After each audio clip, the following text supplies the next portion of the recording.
Single dad took in a beaten woman without asking until he realized she was the CEO who ruined him. "If you're here to kill me," she whispered, "just don't let them take me back." The storm rolled in quiet like a lie. No thunder, no lightning, just a hush of wind sweeping over the high desert, stirring the dust and dead mesquite. It hadn't rained in weeks, but that night the clouds finally cracked open, and somewhere just south of nowhere in a weathered cabin outside of Las Cruces, New Mexico, Graham Walker tightened the last bolt on a sagging porch rail and glanced toward the dark. He wasn't expecting anyone. The school day had ended hours ago. His daughter Sophie was asleep inside with her nightlight on a tiny, flickering unicorn lamp that guarded her dreams ever since her mom died 3 years back. Graham never liked storms, not since Iraq. The kind of silence right before the downpour always made his gut tighten. Something about it felt off. Then came the knock. Not timid, not panicked, just deliberate. 1, 2, then nothing. He straightened, frowning, setting the wrench down. The lantern by his feet swayed with the wind. No vehicle lights on the long dirt road, no crunch of tires or footsteps, just the hiss of rainfall on sand and cedar. Graham walked slowly to the door. Hand brushing past the baseball bat he kept propped behind the coat rack, a habit from another life. He opened the door halfway, cautious. And there she was. A woman, barely standing. Hair matted to her face, soaked through and shivering in a shredded blouse that looked like it had been white once. Her lips were split. Mud crusted her elbows and the hem of a navy skirt that clung to her like a second skin. One shoe was missing. The other dangled from a foot caked in blood and gravel. She didn't speak right away, just stared at him like she'd already asked for help too many times in her life and learned it was pointless. And then came the whisper, "If you're here to kill me, just don't let them take me back." Graham didn't move. She swayed, then collapsed forward. He caught her before she hit the porch. Her body was light, but dense with exhaustion. Up close, he smelled blood rainwater and something deeper fear. Not panic, not adrenaline. A fear that had settled in, lived in her bones. He looked around again. Still no car, no one in sight. Only the wind and the sound of Sophie stirring inside. Graham lifted the woman in his arms carefully like she might break from too much kindness and carried her across the threshold. He laid her on the old leather couch in the front room, grabbing a blanket from the closet and an old flannel of his. He draped both over her before stoking the fire back to life. She was unconscious now, breathing shallow, fingers curled in defense, even asleep. He didn't ask questions, not yet. But he did take a picture, not for the police, not yet. Just in case she disappeared, in case someone came looking for her and lied. He didn't trust much anymore, and this had the smell of something more than just bad luck. He gently pulled the blanket aside and checked for wounds. No open gashes, but there were bruises. Deep ones, old ones. Some high on her arms, some beneath her ribs.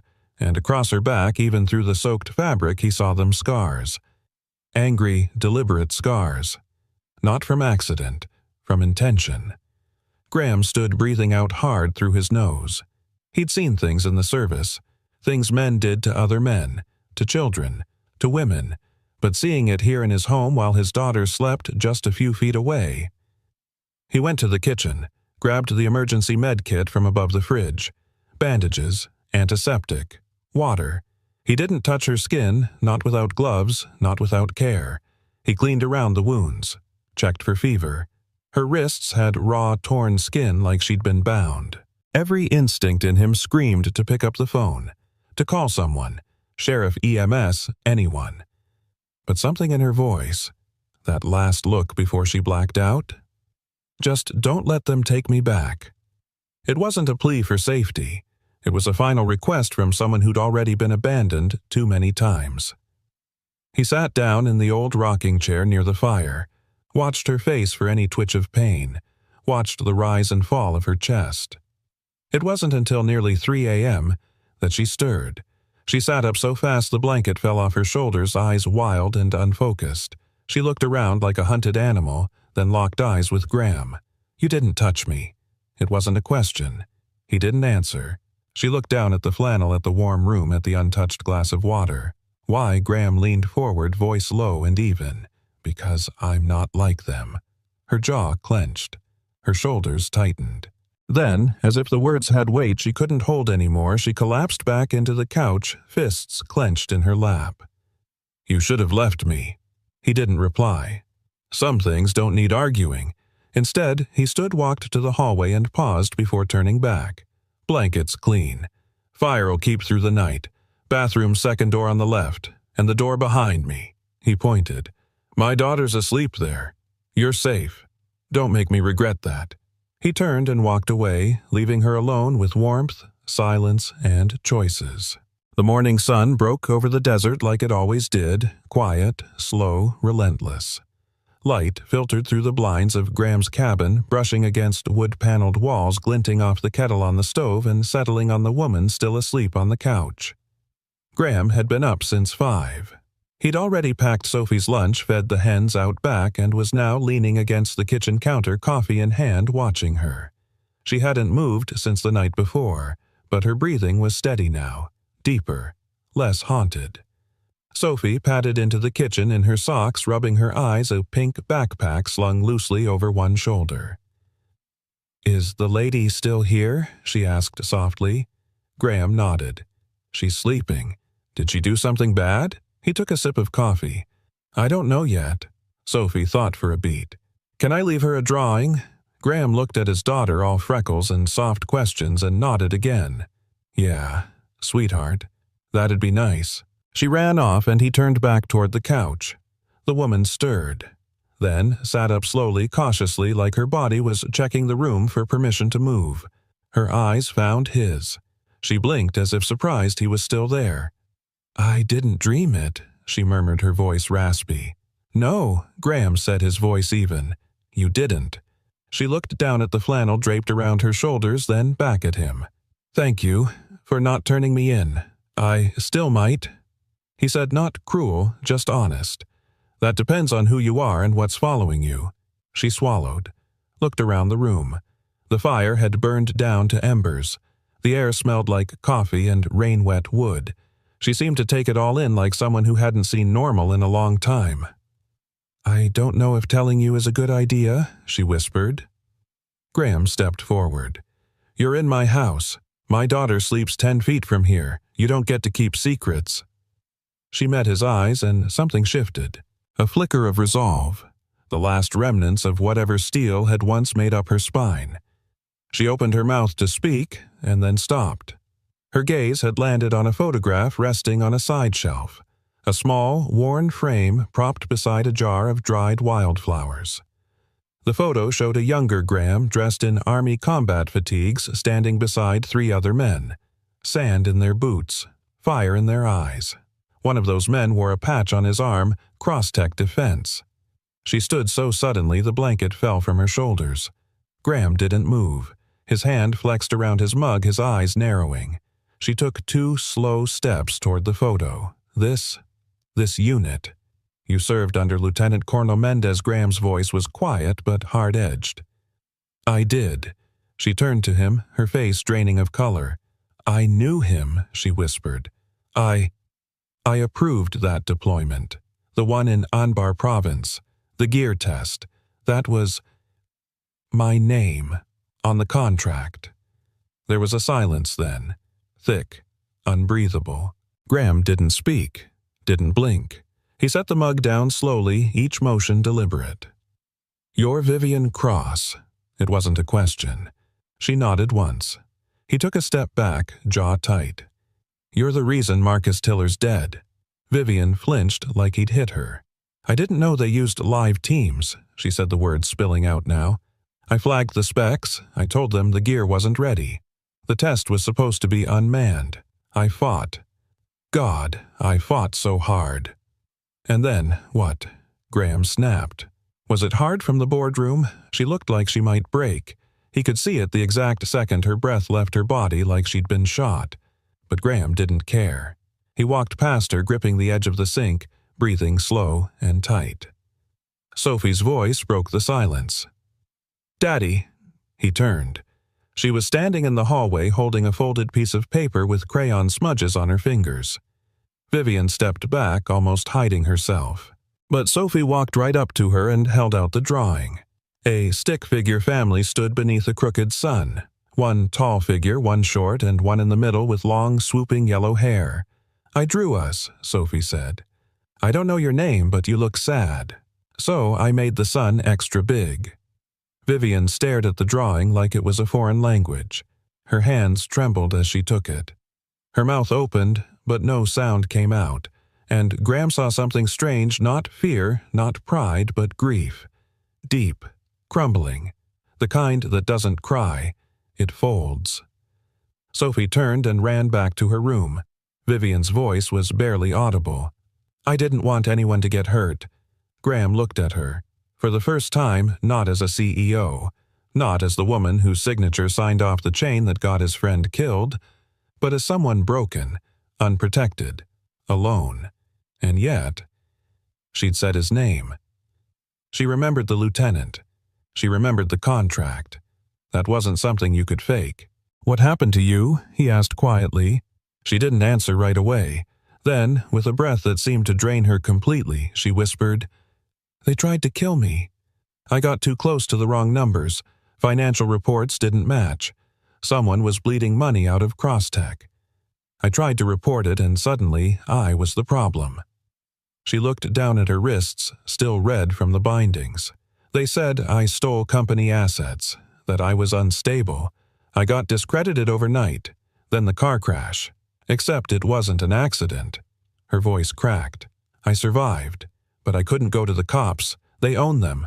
I ran, for weeks, until I couldn't run anymore." Graham crossed his arms. "And you came here." "Why?" She met his gaze. "I didn't know this was your home. I didn't even know who you were until I saw that photo. Then how'd you find me?" She blinked. "I didn't." She pulled something from her pocket, a folded paper half-torn, water-damaged. It was a flyer from the school, a list of emergency contact volunteers. And there it was, typed in faded ink, at the bottom, Graham Walker, Facilities and Maintenance Supervisor. I took it from a school desk. I was just looking for somewhere small, quiet, where no one would ask. Silence fell again, but this time it didn't press down on them like a weight. It settled gently, like a decision waiting to be made. Graham looked at the woman before him. Vivian Cross, the ghost from his past, standing barefoot in his flannel holding his daughter's drawing with trembling fingers. He didn't forgive her, not yet, but something had shifted.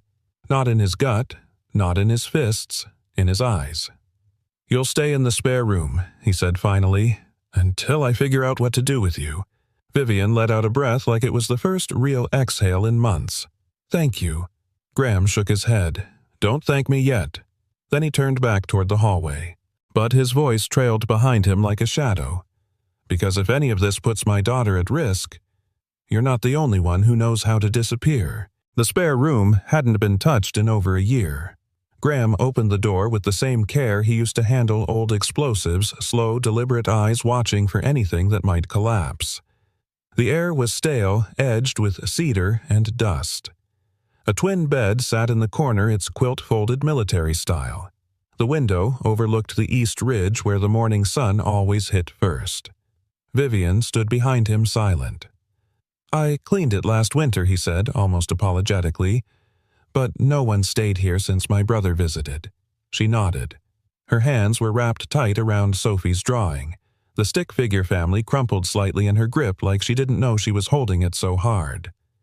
"You can shower," Graham added. "Fresh towels in the cabinet. Door locks from the inside." That last part wasn't just information, it was reassurance. Vivian looked up. "And if I don't come out?" He didn't blink. "Then I knock once. And if I hear nothing after that, I wait." A beat passed. Then, so quiet he almost didn't hear it, she said, "That's the first time someone's asked." Graham stepped back to give her space. "The hot water's touchy. Let it run for a minute." Vivian nodded again and disappeared behind the door. He listened for a moment, just the soft creak of the old floorboards, then the click of the lock. And only then did Graham allow himself to exhale. The sounds of water running through copper pipes echoed down the hallway like rain in a canyon. Graham stood at the kitchen sink, his knuckles white on the edge of the counter. She was here. Vivian Cross. The woman whose name he'd sworn never to speak out loud again. The woman who'd haunted every one of his regrets. She wasn't a villain in his eyes, at least not anymore, but she wasn't a ghost either. Not now. She was flesh and blood, hurt, vulnerable, and upstairs in his house. And damn it, that made everything harder. He didn't realize how long he'd been gripping the sink until he heard her voice again, barely audible, floating down the hall. Graham. He walked back to the hallway. She stood in the doorway, wrapped in a towel, damp hair clinging to her neck. Her skin looked fragile in the light, bruised in places pink in others, but clean. Finally, clean. Her eyes were red, but she wasn't crying. Not yet. My shoulder. It's infected, I think she said. I didn't know how to look at it. Graham gave a tight nod. Sit down. I'll grab the med kit. He laid the supplies out on the old coffee table in front of her. Alcohol, gauze, antibiotic ointment, cotton pads, latex gloves. She sat stiffly on the edge of the couch towel clutched around her torso, her breathing shallow. He moved slowly. You okay if I touch you? She nodded once. No eye contact. But she didn't flinch when he peeled back the towel from her shoulder. What he saw made his stomach turn. A shallow cut, jagged probably from a blunt blade. It had started to scab but was surrounded by red inflamed tissue. Infection had set in days ago. Someone had tried to hurt her. Not fast, not efficient, just intentionally. He cleaned it in silence. She didn't wince, didn't move, but her lips pressed together so tightly they turned white. I've seen a lot of wounds, Graham said, his voice low. But the ones that stay with you are the ones made slow. She didn't respond. He bandaged it carefully, then pulled the blanket back over her shoulder. You'll need antibiotics, he said. I've got some left over from Sophie's bronchitis, but we'll get you to a clinic soon. I can't show my face, she murmured. You won't have to, he replied. There's a vet 2 towns over, owes me a favor. Discreet, no questions. Vivian let out a bitter laugh. A vet? Animals get hurt too, he said. Pain's the same in any species. She was quiet for a long moment. And then, do you think I deserve this? Graham didn't answer right away. He took off the gloves, dropped them in the trash, and sat down across from her. No, he said. I think the people who did this to you deserve worse. Vivian swallowed hard. But that doesn't mean I've forgotten, he added. I don't expect you to. He studied her face. The shadows beneath her eyes, the way her fingers kept tugging at the blanket like she needed something to hold on to. What happened to you after you disappeared? Her voice was a rasp. They froze my accounts. Locked every digital trail. Claimed I had a psychotic break. Even sent a press release to the board claiming I'd falsified reports. The story held. I had no family left to fight for me. No one asked questions. And the car crash. She nodded. Brake line was cut. I blacked out, woke up in a drainage ditch. Shoulder dislocated. Rib cracked. I crawled through desert scrub 5 miles to the nearest gas station. He said nothing, just listened. I couldn't go to a hospital. I knew someone would finish what they started. So I ran. Shelter to shelter. Changed my name. Burned IDs. And every night I asked myself if it would have been easier to just... She trailed off. The words didn't need to be finished. Graham looked at her steady. You didn't, he said. That matters. Vivian's lips trembled. I wanted to, but you didn't. She looked down, gripping Sophie's drawing again. Why are you being kind to me? He thought about that for a long time. And then, in the same tone he used when Sophie scraped her knee or asked why her mom wasn't coming back, he said, Because this world's already got too many people who look away. That night the cabin felt warmer. Sophie danced barefoot through the living room giggling as she played with the stray dog Graham hadn't yet named. Vivian sat on the couch, her shoulder now properly wrapped, sipping soup. She laughed once quietly when Sophie made a joke about naming the dog Pickle. Graham just watched. Watched as a woman once torn to pieces by men in suits sat under his roof and started slowly to come back to life. And he couldn't explain it. He didn't try, but he felt something in his chest shift. Just a little. Like maybe, just maybe this wasn't a ghost after all. Maybe this was someone who had crawled out of hell with scars and still had the nerve to say she wanted to try again, and maybe that not survival was the bravest damn thing he'd ever seen. The fire crackled low in the hearth shadows, flickering like ghosts on the cabin walls. Outside, the desert wind howled across the open plain, lifting sand and memory in equal measure. Inside, it was warm, not just in temperature, but in the way silence no longer carried the same weight it used to. Vivian sat curled on the armchair by the window, her bandaged shoulder peeking from beneath one of Graham's flannel shirts. She hadn't said much that morning. Just helped wash the dishes after breakfast, listened to Sophie chatter about her school art project, then quietly drifted toward the window like she was waiting for the past to catch up. Graham noticed the shift. It wasn't fear anymore. It wasn't survival. It was something else, something slower, quieter, like grief finding its final form not in collapse but in clarity. He watched her from the kitchen, arms crossed over his chest. "You remember anything else?" he asked. She didn't turn. Not all at once, she said. Just flashes. Of what Vivian ran her finger along the frosted window pane. Boardroom arguments. Phone calls that went silent too fast. The night I confronted Holloway. Graham's jaw tightened at that name. He didn't interrupt. I told him the procurement numbers didn't make sense, she continued. We were ordering double, triple, equipment that didn't exist, test fields that weren't accounted for. He smiled like I'd passed a test he didn't think I'd take. She paused. That same night, my office keycard stopped working. Graham's voice was gravel. "And you still stayed." She looked at him now finally. "I stayed because I thought truth mattered." He nodded slowly. "And?" She smiled, but it was bitter. "Turns out, truth only matters to the people willing to lose everything for it." He walked over and set a fresh cup of coffee beside her. "You did lose everything." Vivian wrapped her hands around the mug. Not everything. Not yet. There was a beat of silence between them. Not awkward, not tense, just full of things neither one knew how to say. I used to think Graham said, finally breaking it, that the hardest part of war was what happened there. But it's not. It's what comes back with you, and what you come back to. Vivian met his eyes. "What did you come back to?" Graham didn't answer right away. He turned toward the fireplace and stirred the embers with the iron poker. "My wife died 3 months after I got home. Car accident. Sophie was 4. I buried her, packed up everything we had, and moved out here. Started over, if you can call it that." Vivian's voice softened. "I'm sorry," he shrugged. "I don't need sorry, just facts. And the fact is, you're the first person who's walked through that door in 3 years without needing plumbing or a shovel." She almost smiled. Almost. I used to think, she whispered, that people like me didn't break, that our edges bent sure but never cracked. I used to think strength was pretending. Graham turned to face her, and now, she looked down at her coffee. "Now I think the strongest thing a person can do is not pretend, is look someone in the eye and say, 'I'm not okay, but I still showed up.'" He watched her for a long moment, then nodded. "That's something I can respect." Later that evening, Sophie insisted on making dinner, which meant scrambled eggs, toast, slightly burnt, and apple slices arranged in the shape of smiley faces.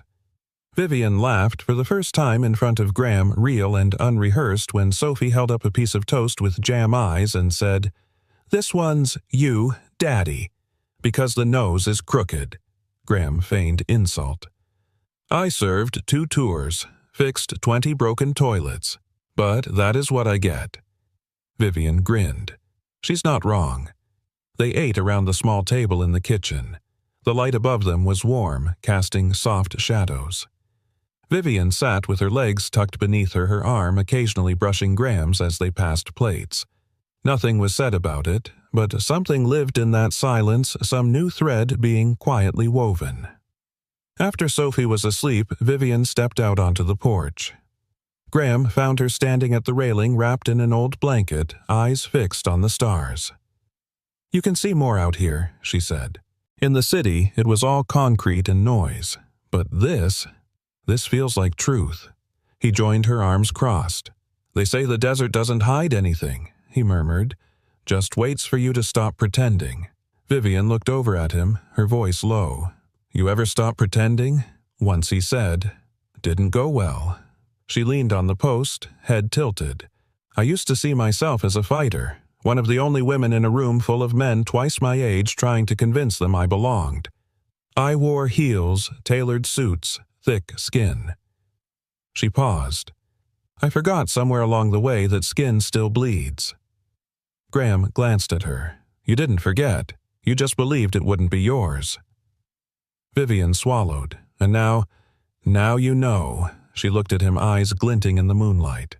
"I'm not the same woman who walked into that office 2 years ago." "No," he said. "You're not." Vivian turned fully toward him. "So, who am I now?" Graham met her gaze. Steady, calm. "You're the woman who didn't die." That's a start. And with those words, something settled between them, not romance, not yet. But respect, and something like reverence. Not for who they were, but for the versions of themselves they were finally becoming. Inside the house, an old cassette player clicked on Sophie had forgotten to turn off her bedtime story tape. Graham stepped in to switch it off, and as he did, a familiar tune drifted out. And when the dark tries to swallow you whole, you remember the fire that made you. Vivian stood in the doorway listening. "I know this song," she said, surprised. "My mom used to hum it." Graham raised a brow. "Sophie's favorite. She thinks it's a lullaby." Vivian smiled. "It is. And a promise." He looked at her again. Something unspoken passed between them. Then she whispered, "Maybe I still have some fire left." And, for the first time since she showed up on his porch barefoot and bleeding, Graham believed it. Some pain doesn't scream. It whispers. Quiet. Patient. It waits beneath the skin like a fire that never got the chance to burn out. And some mornings that's what Graham saw when he looked at Vivian Cross. She was sitting at the kitchen table with her back to him, still wearing his oversized flannel shirt, one sleeve rolled up to avoid the fresh bandage he'd changed earlier. Her coffee had gone cold. She hadn't touched the toast Sophie left on the plate. Graham leaned against the doorway, arms folded. He didn't say anything. Not yet. Vivian's fingers traced circles on the rim of the mug, eyes unfocused. "I had a dream last night," she said softly. "I was back in the Crosstech boardroom. Everyone's faces blurred except one. Holloway." Graham didn't move. I kept asking him why. Why the lies, the sabotage, the contracts. He just smiled and said, "Because you let me." She looked up at Graham. That's the part that stuck. "You let me." Graham stepped into the room and sat across from her. The wood of the chair creaked beneath his weight. "You think that's true?" he asked. She let out a bitter breath. "I don't know. Maybe I should have pushed harder, left earlier, screamed louder." "No one hears a scream from behind a glass wall," he said quietly. Vivian blinked, startled by the weight in his voice. He leaned forward, elbows on the table.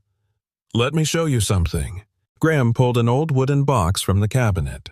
Inside were medals, papers, faded photographs, and a small folded flag. He laid one item on the table, a printed after-action report from 2016. Half redacted. Government issue font. Cold. Clean. Vivian stared at it like it might explode. He tapped a paragraph near the bottom highlighted in yellow. Malfunction during test deployment. Equipment failed under live fire. Resulted in 3 fatalities, 2 critical injuries. Prototype was Crosstech Series 4C. Contract fast-tracked. Oversight waivers signed by... Her eyes froze on the line beneath. Her name. Vivian Cross. Her breath hitched. This is the incident in Fallujah." Graham nodded. "Marcus Tiller, Evan Hahn, Diego King. All good men, all gone." Her voice broke. "I never approved live deployment. I told them the equipment wasn't ready. The 4Cs hadn't passed heat stress tests." "Didn't matter," Graham said. "Your name was on the waiver. That's what stayed with me." Vivian reached for the paper with trembling hands, reading it again like maybe this time the truth would change. "Marcus had a daughter," Graham said after a pause. "Same age as Sophie. She never got to say goodbye." Vivian looked up, tears welling in her eyes. "I was trying to save lives, and someone made you the villain for it." She nodded slowly. "They buried the investigation, falsified timelines, and I was complicit by ignorance." "You weren't ignorant," Graham said. "You were outnumbered." She swallowed hard. "You think that changes anything?" she whispered. "I think," he said carefully, "it makes you human." Later that day, Graham stepped out to check the livestock pen behind the cabin. The late autumn wind had picked up dry and sharp. He adjusted the latch on the chicken coop and looked out over the ridge. Clouds were rolling in again. When he came back inside, he found Vivian in the hallway mirror staring at her reflection like it was someone else's face. Her sleeves were pushed up. On the inside of her left forearm, faint but unmistakable, were the raised white lines of an old branding mark. A word. Worthless. Graham froze. Vivian caught his reflection in the mirror but didn't flinch. "You want to ask," she said. "I don't have the right." She turned slowly to face him. "They didn't just want me gone," she said. "They wanted me erased." She gestured to the scar. "They made sure I remembered what they thought of me." Graham stepped closer, voice low. "That scar says more about them than it ever will about you." Vivian laughed, but it cracked. "Tell that to my nightmares." He hesitated, then reached forward not to touch but to show his own forearm. A long scar ran along the muscle, jagged and pale. "Roadside IED," he said. "I carried a man bleeding out back to the Humvee. Shrapnel caught me. They gave me a medal I never asked for and sent me home with a limp and no job." Vivian stared at the scar. "You kept walking," she said. He nodded. "So did you." They stood in silence, not out of awkwardness, but because some truths don't need commentary, only acknowledgement. That night, after Sophie had gone to bed, Vivian stood at the kitchen sink washing dishes. Graham dried. The rhythm between them had become second nature. "You're not afraid of me," she said suddenly. He looked at her, startled. She didn't look away. "Most men wouldn't have let me stay. Most wouldn't have believed me." Graham folded the towel slowly. "I don't care what most men would have done. I only care what's right. And you think this is right?" He nodded. "I think truth deserves a place to heal." Vivian smiled faintly. "Then maybe I'm finally in the right place." Graham didn't say it aloud, but deep down something in him agreed. As the fire dwindled in the hearth and the desert wind howled outside, Graham sat alone in the living room after she went to bed. He looked at the after-action report one more time, then quietly, deliberately. He burned it, because sometimes the past isn't meant to be carried, it's meant to be released. And, for the first time in years, Graham Walker let go of the man who had come home angry, broken, and convinced that healing was for someone else. That night, he finally understood scars don't mean you're weak. They mean you survived. Some people return to the world loud, demanding it see them. Others return quiet, determined to earn their place back one small, deliberate act at a time. Vivian Cross was the second kind. It started with the dishes. No announcement, no explanation. One morning, Graham walked into the kitchen and saw her scrubbing the frying pan with a kind of focus that suggested she wasn't just cleaning, she was claiming, reclaiming agency dignity space. He didn't interrupt, just handed her a clean towel and poured 2 mugs of coffee like it was the most natural thing in the world. The next day, she fed the hens. By the end of the week, she was up before Graham boiling water for tea and reorganizing the spice shelf. The quiet hum of routine replaced the once frozen silence in the cabin like a house slowly remembering what it meant to be lived in. But it was in the smallest moments, those unspoken in-between seconds, that Graham noticed the real shift. Vivian laughed more. It wasn't loud or constant, but it was real. Her posture changed. The way she looked at Sophie softened from wary admiration to something warmer, maternal maybe. And when Graham walked into a room, she no longer stiffened. She stayed. One evening, while the sunset painted the horizon in smears of gold and wine, Graham sat on the porch sanding down a wooden beam for the chicken coop. Vivian stepped out holding 2 glasses of iced tea. She handed him one without a word and took the seat beside him, tucking her legs beneath her. He nodded toward the horizon. "You did all this today," she sipped. "Just the pantry and a few closets. Organized your tools by function, not color." He smiled faintly. "You think I organize by color? I saw a row of hammers next to a paintbrush and a flashlight. That's chaos." He shrugged. "Or creative strategy." Vivian tilted her head. "Or a man who's too stubborn to admit he just throws things in drawers." They sat in comfortable silence for a while. Then she asked, "What did you do before this?" Graham set the sandpaper down. "Before here? Army. Maintenance unit.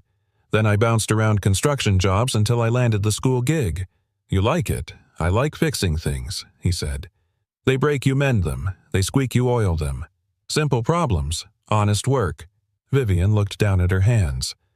"I used to think fixing things meant holding meetings, writing memos, firing people who didn't match the metrics. Turns out, I wasn't fixing anything. I was just moving pieces while the foundation cracked beneath us." Graham turned to her. "Maybe now you get to fix something real." She glanced over. "You think I could—" "You're already doing it," he said simply. She didn't respond right away, but the look in her eyes wasn't haunted anymore. It was hopeful. The next morning, Vivian took Sophie to school with Graham. She wore jeans for the first time since arriving. Her hair, though still tousled from recovery, was pulled back in a low, simple ponytail. Graham watched from the truck as Sophie chattered away, holding her hand, guiding her through the front office. Vivian stood back while Graham signed the attendance sheet and dropped off Sophie's project. She didn't speak much, but she watched, eyes sharp, scanning every interaction, absorbing the culture of this small-town school like it was a foreign country she needed to learn the language of. On the drive back, she finally said, "That principal, she's strong." Graham raised a brow. "Mrs. Langston?" "Yeah. Took over last year. Runs the place like a submarine captain. I like her. She's the reason I have this job. Didn't care what I did before. Said, 'You fix things great. Kids break a lot of stuff.' Hired me on the spot." Vivian nodded, her eyes distant.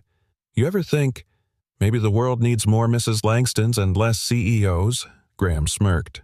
"Thought you were a CEO." She gave him a look. "I was. Doesn't mean I should have been." He glanced at her. "Maybe being in charge isn't about knowing everything. Maybe it's about being the first to say, 'I'll take the fall if this goes south.'" Vivian exhaled. "And I didn't." "You're doing it now," Graham said. "That counts more than people think." That afternoon, Vivian walked out to the barn with a clipboard and a half-empty coffee mug. Graham was fixing a corroded hinge on the storage shed door when she held up the list.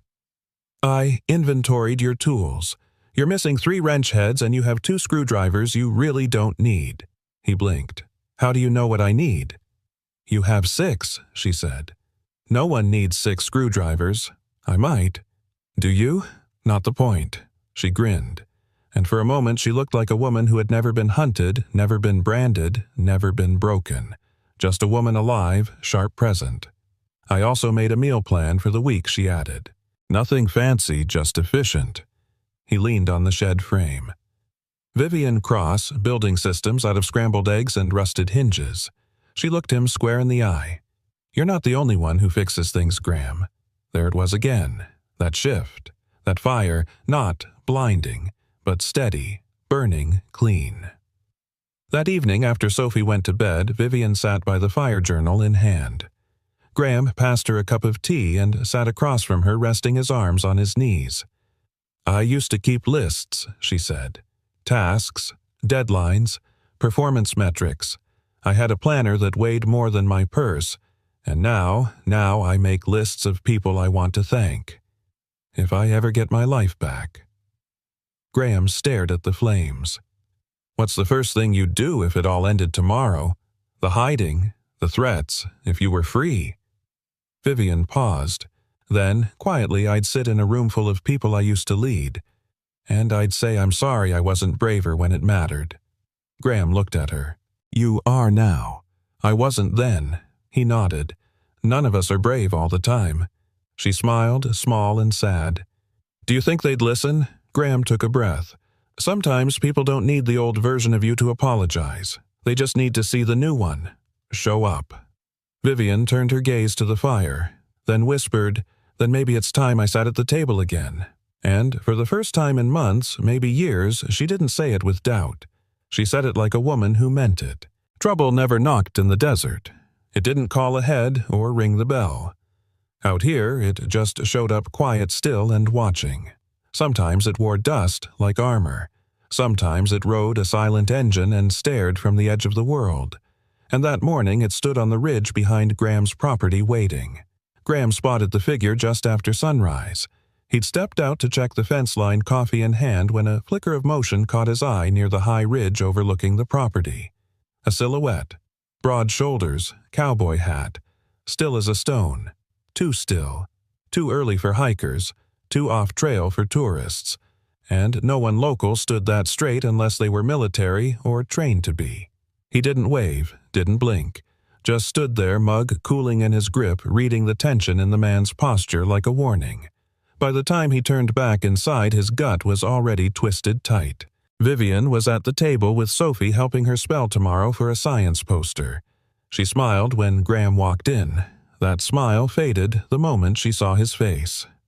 Someone's watching the house, he said flatly. She went still. Where? Up on the ridge. Tall, lean, might be scouting, might be sending a message.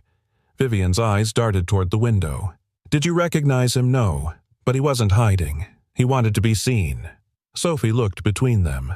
Is something wrong? Vivian turned to her, instantly softening. Nothing you need to worry about, honey. But Graham could see it in her eyes, the same terror he'd seen when she first showed up at his door barefoot and shaking. Only this time it wasn't panic. It was fight or flight. I need you to take Sophie to school, she said to Graham, rising from her seat. You're not going anywhere alone. She didn't argue, just walked to her room and came back 5 minutes later wearing jeans, boots, and a jacket zipped up to her chin. Her hair was tied back. Her face had changed not in fear, but in focus. This was the version of her that had once walked into boardrooms with men who wanted her silent and made them listen anyway. I don't know how they found me, she said quietly as they got into the truck, but they're not just here to watch. They're testing. Testing what if I'll run. Graham glanced at her. Will you? She looked back at him, her jaw set like iron. Not this time. That afternoon, Graham walked the perimeter of the ranch twice. Nothing. No footprints, no vehicles, no sign of a camp. The man on the ridge was gone for now. When he got back inside, Vivian was at the kitchen table. In front of her lay 3 things, a burner phone, a thumb drive, and a small notebook with names scribbled down in tidy columns. What is all this insurance? She said, not looking up. I kept her records.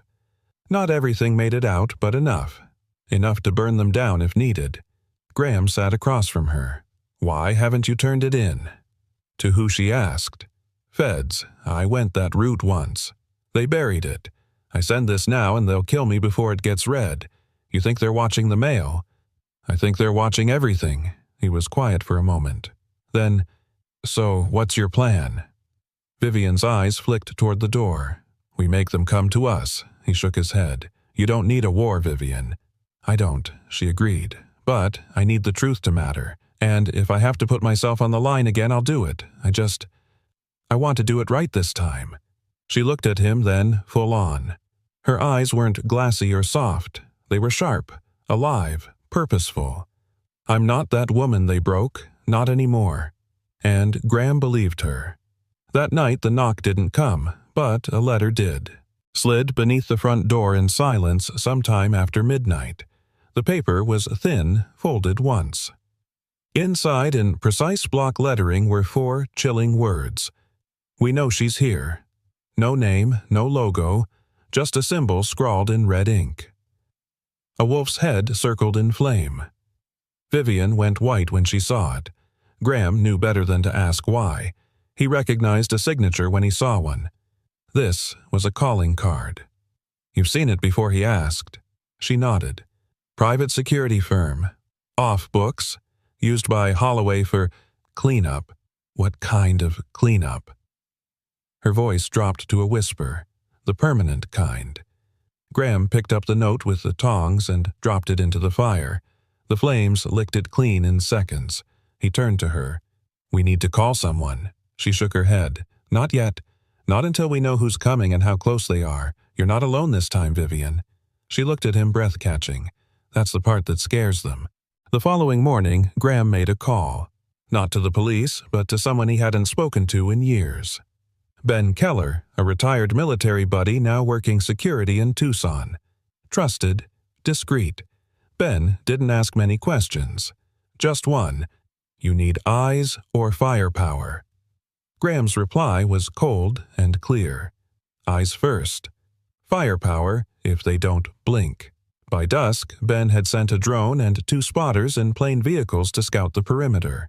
Graham kept Sophie indoors. He didn't tell her why. Vivian stayed by the window watching the hills like a soldier waiting for the ambush she knew would come. Do you regret staying? Graham asked that night. Vivian didn't answer right away. Then she said, There's something worse than dying, Graham. It's being erased. I won't let them finish what they started. He nodded slowly. Then, neither will I. She looked at him, searching his face. You know you don't owe me this, right? He stepped closer. I know. That's what makes it real. Vivian blinked hard, turning away. But not before he saw it, the shimmer in her eyes. Not fear, not sorrow, gratitude, quiet, raw, and maybe the beginning of something bigger. At midnight, the man returned. Same ridge, same stance. But this time he wasn't alone. 3 silhouettes flanked him, distant but deliberate. They didn't move, didn't wave, just watched. Graham stood on the porch, shotgun in hand, silent. Beside him, Vivian stepped out. She didn't hide, didn't shake. She just looked them dead in the eye. Let them look, she whispered, because the next time they come close, I'll be ready. And Graham knew in the marrow of his bones, so would he. The desert had a way of holding its breath. At night, it fell so still even the coyotes seemed to whisper. That kind of silence didn't comfort Graham, it warned him. The kind that said something's coming, but not yet, like the world was bracing. Inside the cabin, the fire popped once, throwing a brief light against the window. Graham sat at the kitchen table, eyes fixed on the small black USB drive that rested between him and Vivian like a lit fuse. She hadn't touched it in days, hadn't mentioned it since the second man showed up on the ridge. But now her hands were steady. I need you to understand, she said, her voice low. This isn't just names or files. This is everything. Every contract Crosstech buried. Every off-book transaction. Every favor called in from D.C. to Dubai. Graham didn't blink. And your name's all over it. Vivian nodded. Every page. He leaned back. That's enough to bury you. Her jaw tightened. Or to bury them. She reached forward, sliding the drive across the table. It tapped his fingers, once light metallic, and stopped. I made copies, she said. 2 stored offline. But this is the master. The one I took from Holloway's private server the night before they tried to kill me. Graham exhaled through his nose. Hell of a souvenir. Vivian smiled, but it didn't reach her eyes. It's not a trophy. It's a weapon. And if we use it wrong, we don't just bring them down, we set the whole forest on fire.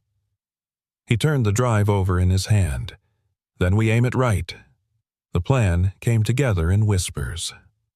Ben Keller, Graham's old army buddy, had a contact inside a whistleblower foundation in New Mexico. Not the government, not law enforcement. Independent, secure, and best of all, silent. They didn't make headlines. They made cases. Ironclad ones. Vivian agreed to a meet. Ben would drive her to the safe house. Graham would stay with Sophie. No phones, no tail, 1 shot.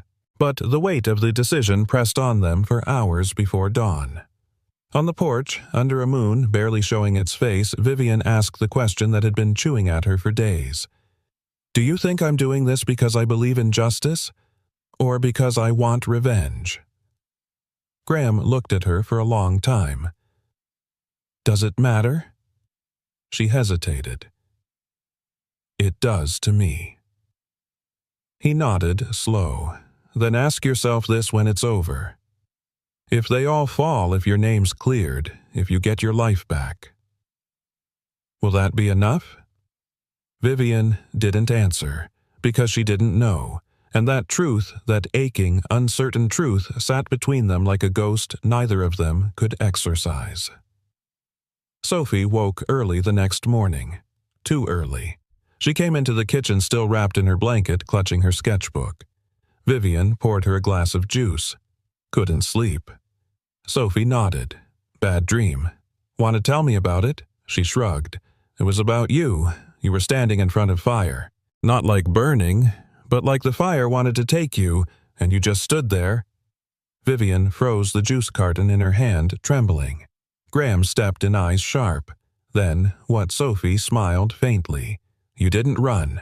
The fire got tired and left. Vivian sat down slowly. Sometimes it took a child to say the thing adults were too scared to believe. That endurance beats evil. Not violence, not rage, just staying. She reached over and ran a hand through Sophie's hair. Thanks, kiddo. That might be the best dream I've ever heard. By midday, Ben arrived, a dust-covered pickup pulling into the gravel drive like it belonged there. Vivian was packed. Nothing more than a backpack with a change of clothes and the drive. She hugged Sophie longer than expected, whispered something in her ear that made the girl's eyes well up. Then she turned to Graham. She hesitated for a second, just a second, then wrapped her arms around his neck. Don't let them scare you, she whispered. They'll try. He pulled back, hands firm on her shoulders. You stay safe. You come back. I will, she said. But if I don't... You will, he repeated, and this time he meant it. She climbed into the truck and they pulled away. Tires crunching gravel, then fading into nothing. The cabin felt colder the moment she left. That night, Graham couldn't sleep. He sat by the fire listening for anything movement, breathing ghosts. But the desert was too quiet. Until it wasn't. At 3:27 a.m., the door rattled once. Not a knock, not a kick. Just the subtle whisper of metal against wood. Graham stood slowly, shotgun in hand. He opened the door. Nothing. No man, no figure, just the dark. But taped to the porch post was another note. 3 words. She's not enough. And below it, a bullet. Clean. Unfired.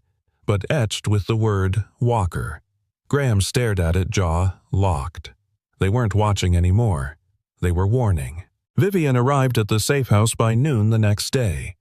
Ben stayed with her through the initial debrief, then made the call back to Graham. She made it, he said. They're verifying the files now. If half of what she gave them checks out, it'll shake bones in 3 states. Graham didn't say much, just looked at the bullet on his table. Ben paused. They're not going to take this lying down. You know that, right? I do. You ready for what comes next? Graham's voice was quiet, sure. I've been ready since the day she showed up on my porch. Ben was silent for a long beat, then said, You're a better man than I ever was. No, Graham said. I just stopped looking away. That night, Graham told Sophie they might take a little trip soon. Maybe stay at Ben's for a bit. Maybe somewhere further, just in case. Sophie nodded, eyes wise beyond her years. Because of the fire, he blinked. What? In the dream, she said. The fire went away, but only because you stood next to her. Graham swallowed. Yeah, honey. That's why. She curled into his side and whispered, Then don't leave her alone. He looked out the window toward the desert, toward the ridge where shadows once stood, and he made a promise not just to her, not just to Vivian, but to the man he was becoming. I won't, because the past had come back, and now so had they. 3 weeks passed. The air grew colder, the sunsets longer. The cabin settled into a new, quiet rhythm, but the tension never left. It lived in the space between heartbeats. It lived in the way Graham kept his shotgun oiled and the way Vivian still woke up at the slightest sound. Some battles don't start with a gunshot. They start with a flickering porch light, a shift in the air, a silence that falls too still. Graham felt at first a chill that crawled up the back of his neck at 1:17 a.m. as he lay half awake listening to the wind. Except it wasn't the wind. It was something slower, creepier, measured. Down the hall, Sophie's soft breathing rose and fell in her room. Safe, peaceful. Graham sat up, didn't reach for his phone. He reached for the shotgun beneath the bed frame, the same one he hadn't fired in years but cleaned every Friday like ritual. He moved through the hallway without a sound, bare feet practiced in old habits. Then he saw it, the back door ajar, not wide, just enough for someone trained to know how to slip through without a creak. He could smell the dust from boots that didn't belong, and when he rounded the corner he saw the silhouette tall gloved black jacket head covered rifling through drawers like he owned the place. Graham didn't hesitate. "Wrong house?" he growled. The man spun, knife out, not a gun. Graham ducked the slash, slammed the butt of the shotgun into the man's ribs, and twisted his wrist hard enough to send the blade clattering across the tile. But there was a second shadow. From behind a flash of motion, and Graham was hit hard across the back of the head. A blinding flash of pain exploded at the back of his head. He went down to one knee, the cabin's familiar outline blurring and tilting. A boot landed in his ribs. He didn't feel pain. He felt purpose. He grabbed the man's leg mid-swing and yanked, sending him crashing to the floor. The first intruder lunged for the kitchen door. "Where's the drive?" he barked. Graham didn't answer, because from the hallway came another sound, the sound that froze his blood faster than anything else. Sophie, whispering, "Daddy." His head turned. So did theirs, and that half-second was enough. Vivian moved like a shadow out of the dark metal fire poker in both hands and struck the nearest man in the temple with a crack that echoed through the house. He dropped. The second one turned just in time to catch a face full of pepper spray from Graham, quick, brutal, blinding. Then the butt of the shotgun. Again. Again. The man crumpled. Silence, except for breathing. Heavy. Shaking. Vivian turned to Sophie, who stood frozen in the hall, pajama-clad, eyes wide. "Sweetheart, come here. Come now." Graham reached out and pulled his daughter into his arms, cradling the back of her head. She trembled against his chest. Vivian checked the men. Both alive. One unconscious, one groaning. "They didn't come to warn us," she whispered. "They came to take it." Graham's voice was low, dark, steel beneath gravel. They crossed the line. They tied the men with zip ties Graham kept in the shed. Hands, ankles, mouths taped shut. Vivian knelt beside the one still semi-conscious. "You work for Holloway?" she asked. He said nothing. She pulled the tape from his mouth. He spat blood. "You don't scare us, lady." Vivian leaned in, voice steady. "Good. Then you won't mind me telling the world what you tried to do to a child." The man's jaw tensed. But he didn't speak again. By the time Ben arrived 40 minutes later, alerted through a panic signal Graham had hardwired beneath the floorboard months back, both intruders were tied up on the porch, bruised and silent. Ben whistled low. "Damn, you weren't kidding." Graham didn't smile. "Call in the team. Have them disappear, these two." Quietly. "You want them gone?" Ben asked. "I want them witnessed," Vivian said. "Let your people question them. Get everything. Who sent them? Who paid? Who's next?" Ben gave a tight nod. "Copy that." He loaded them into the truck. No lights, no plates, just silence swallowing the night. When the truck disappeared down the dirt road, Graham walked back inside. Sophie sat on the couch, knees pulled to her chest. Blankets around her, eyes wide. Vivian sat beside her. "I was scared," Sophie said. Vivian wrapped an arm around her shoulders. "That's okay, sweetheart. You were brave." "I didn't scream," she whispered. "I just watched." Graham knelt in front of her, took her hand.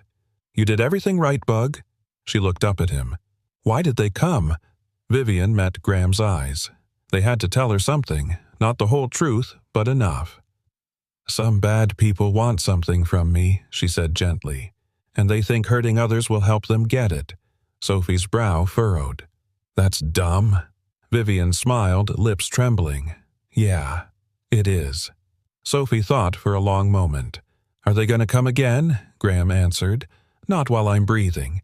And for the first time since she arrived, Vivian didn't flinch at that kind of certainty. She welcomed it. She believed it. Later, when Sophie was asleep and the house finally exhaled, Graham sat on the porch beside Vivian. Neither of them spoke for a long time. Then she said, "I thought I'd be the one protecting you." He glanced over. "You are." She looked down at her hands. "I used to be powerful, Graham. I had 500 employees, a corner office.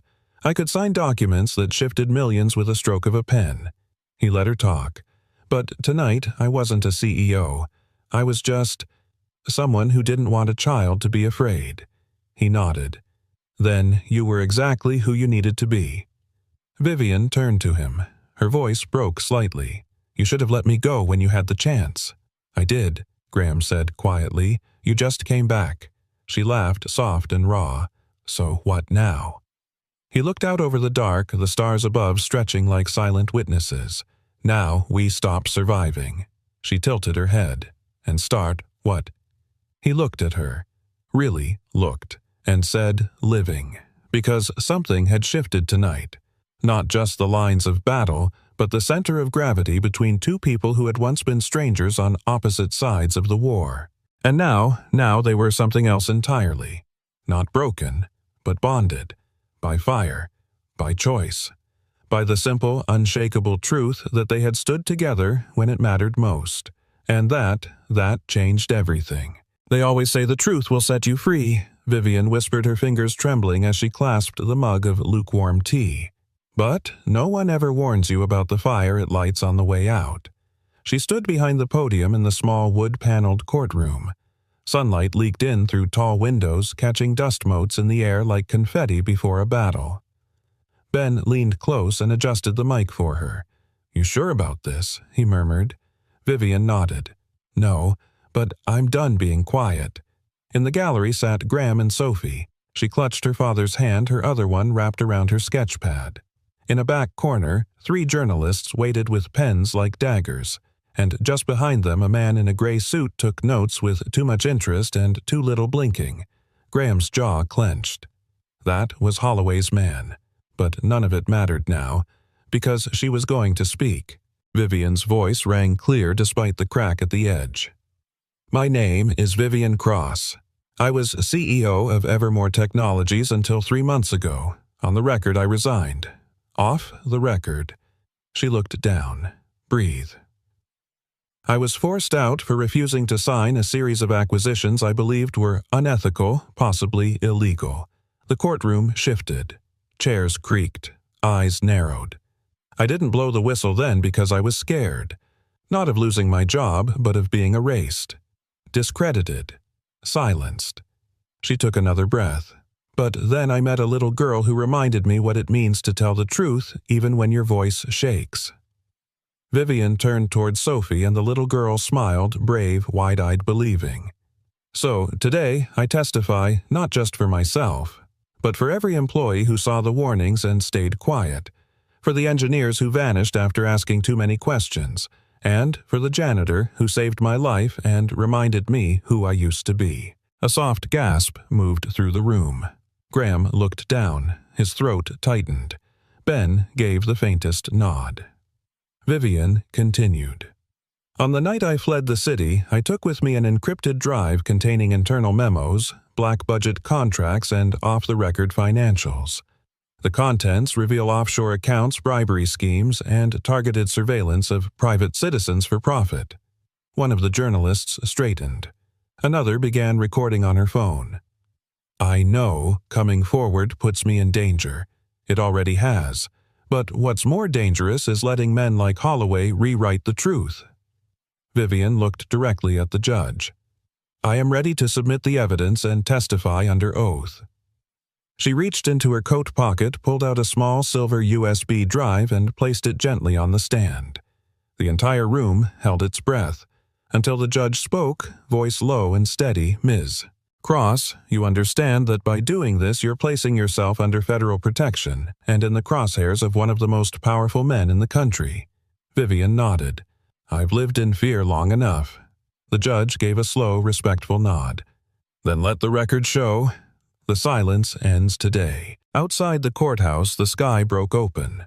A light drizzle coated the steps where reporters were already gathering. Graham held an umbrella over Vivian as she stepped into the clearing. "You didn't just burn a bridge," he said softly. "You lit the whole damn river." Vivian gave a small smile. "Then maybe something new can grow from the ashes." A black SUV pulled up. Ben stepped out, phone to his ear. "They're processing the drive now," he said. "My team says it's more than enough. Holloway's going to scramble." "Good," Vivian replied. "Let him run. The truth's faster."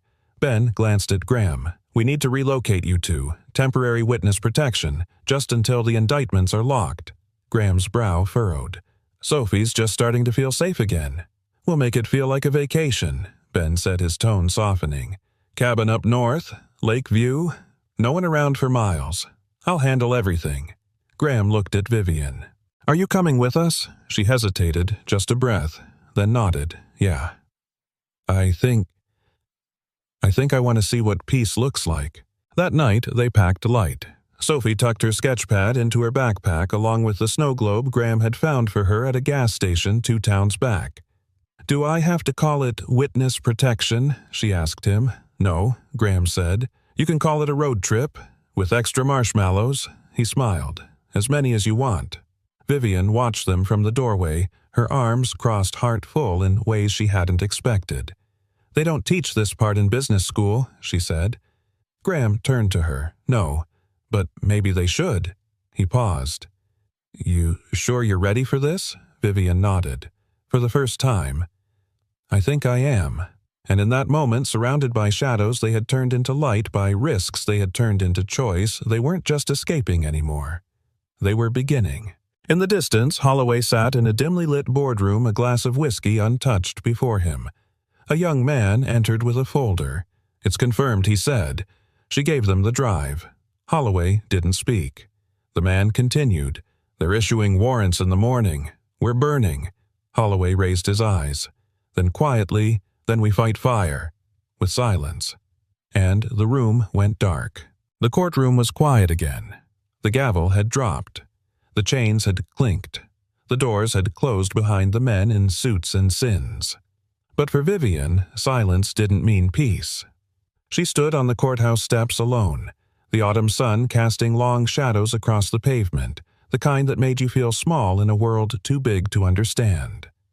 Reporters yelled her name behind the barricades, snapping photos of the fallen CEO turned whistleblower. She didn't flinch. She didn't smile. She had said what she came to say. "I didn't come to clear my name. I came to give theirs back." Graham hadn't spoken to her since the trial. He'd sat in the back, arms folded, unreadable. When the verdict landed, he'd simply nodded once and left. And now she wasn't sure where to go. The escort, waiting to take her back to the temporary safe house, idled at the curb. But her heart wasn't in that car. She walked instead. Past the courthouse, past the statues of justice and liberty. Past the park where Sophie had once chased a red balloon. Her heels clicked against the sidewalk, but each step felt heavier. She wasn't afraid anymore. Just untethered. That night, as the wind rustled the blinds of her quiet apartment, she noticed something odd wedged beneath the door. It was a letter, handwritten, folded, twice sealed with a small sticker of a purple star. She froze. Her fingers trembled as she peeled it open, recognizing the looping, childlike handwriting before she even read the first word. "Dear Miss Vivian, Dad says letters help when words get stuck, so I wrote you one. At first I thought you were like the people in the stories Dad doesn't want me to read, the ones who smile but hide sharp things in their hands. But you weren't. You cried like my bird did when it hit the window, like you forgot how to fly. But now you smile when I draw you. You drink tea like my mom used to, and your hands don't shake when the mail truck comes. That means something. So I just wanted to say, you don't look hurt anymore. You can come home now, if you want. Love, Sophie. P.S. We saved your seat at the kitchen table." Vivian sat there clutching the paper like it was the last thing holding her together. Her breath hitched, her vision blurred. No news headline, no courtroom victory, no public apology had ever reached her the way those crayon-drawn words did. She folded the letter and held it to her heart, and she knew. It was nearly dusk when she arrived at the school. The air smelled like chalk dust and old memories. A distant lawnmower hummed somewhere out back. The janitor's closet was where she remembered it, tucked at the end of the hall behind the art room with the butterfly murals. She stood there for a long moment, and then she knocked. No answer. She pushed gently. Inside, Graham was crouched near the supply shelf sorting boxes of winter salt. He turned slowly when he heard her. Their eyes met, and for the first time there was no history between them. Only now. She took a careful step forward. "I didn't want to come if I wasn't welcome." Graham said nothing. His hands, rough and weathered, dropped the box. He stood tall and quiet, searching her expression like it was a song he hadn't heard in years. Vivian reached into her coat, pulled out the letter, and held it out. "She wrote to me," she said, voice catching. "Told me I wasn't broken anymore." Graham's gaze flicked to the paper, then back to her. "She's right," he said softly. "You're not." Vivian swallowed. "Neither are you." He let out a breath, one that seemed like it had been trapped in him for 7 years. "I don't know what this is," she continued, "or what we could be, but I don't want to run anymore. I don't want to hide, and I'm not asking for forgiveness. Just a place at the table." There was a long silence, and then Graham stepped forward. He took the letter from her hands and folded it gently like something sacred. "You're late," he said. Vivian blinked. "What?" He gestured toward the hallway with a half smile. "Sophie's already picking out your favorite cereal. I told her you like blueberries. She said that was acceptable." Vivian laughed, a real sudden laugh that surprised even her. It cracked something open in both of them. "Is this really okay?" she asked, unsure. Graham nodded. "It's not about okay. It's about choice." He paused. Then added, "And I'm choosing not to be angry anymore.